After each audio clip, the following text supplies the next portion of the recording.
Hey guys, my name is Steph, and I did a walk of shame today.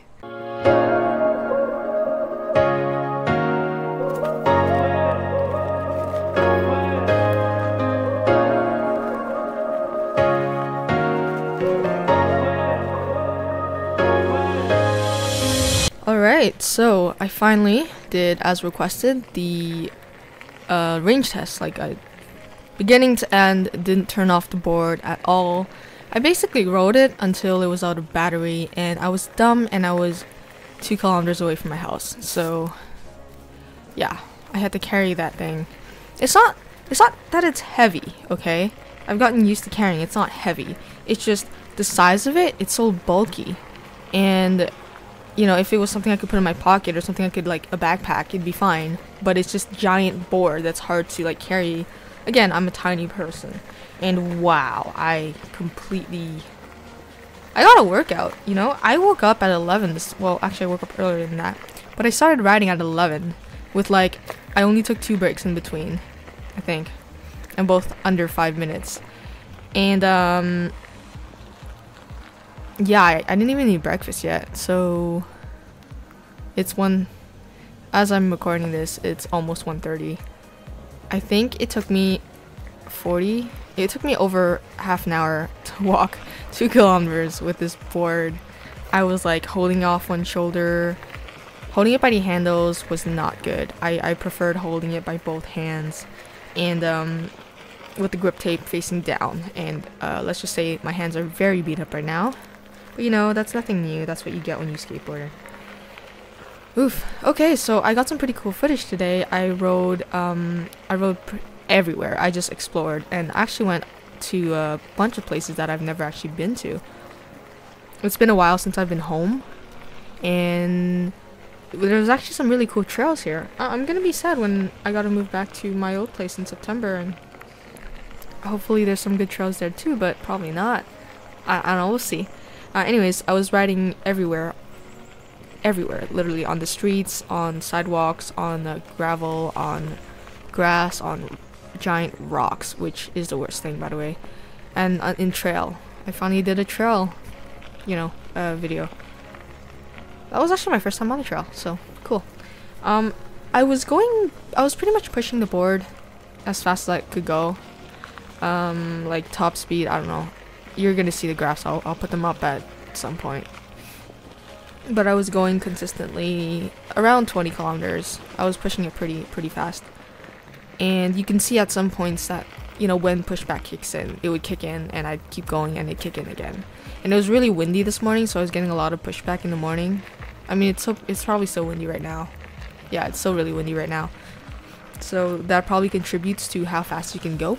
Alright, so let's check the board statistics. I started this morning at about 11 o'clock, and at this point I had 134 kilometers on my board. After riding it for about an hour, 60% of the battery has been used, and I went about 12 kilometers. And this is all on Skyline, and my top speed was about 26 kilometers an hour. Then, when I got down to 3%, at this point I've ridden 19.2 kilometers. From 40% to 3%, that was about half an hour. So going from 100 to 40%, that was a full hour. And then going from 40 to about 3% was half an hour. And then my battery pretty much died right before I got to 20 kilometers. Almost exactly 20 kilometers an hour. And then my board wouldn't run anymore. So yeah, on a full charge, basically, too long didn't listen. On a full charge, I was able to ride for an hour and a half, consistently around, 20 kilometers an hour. And I got 20 kilometers out of it. So clearly, I'm not riding 20 kilometers the entire time, but close enough. Yeah, really pushing the board on all sorts of terrain. And this is the tire is at about 20 psi, and I'm about 120 pounds. And this is on Skyline. So I have a feeling, and I'm not sure if this feeling is correct. If I ride in Pacific, maybe I'll be able to get more, or maybe before I was riding slower. If you ride like maybe 15 kilometers an hour, you might be able to get, or I might be able to get 30 kilometers out of it, because that's kind of what I was getting before. So we'll see. Maybe I'll do this test again later today and talk about it tomorrow. But yeah, I think that's it. Now, one thing to I don't know, another riding tip. If you're going really fast, I like to, the opposite of what you do when you're learning how to ride switch is that you want to put most of your weight on your back foot, and then this way your front foot is controlling how fast you're going, you know, obviously. And then think of it like you're pressing down gas. Remember, most of your weight is always on your back foot, so whenever you feel pushback, it's not gonna like suddenly jolt you off the board, because you're kind of like expecting, you know, the brake to react to you, so, or the pedal. So yes, that's a tip. If you are going super fast, put most of your weight on the back foot and then bend your front foot. If you're learning how to ride switch, do the opposite. Put more weight on your front foot and then use your back foot as, you know, a lever. Or maybe that's how I do it anyways, and maybe that's why it's the opposite, because you're going the opposite direction and my dominant foot is the right foot. So, you know, who knows.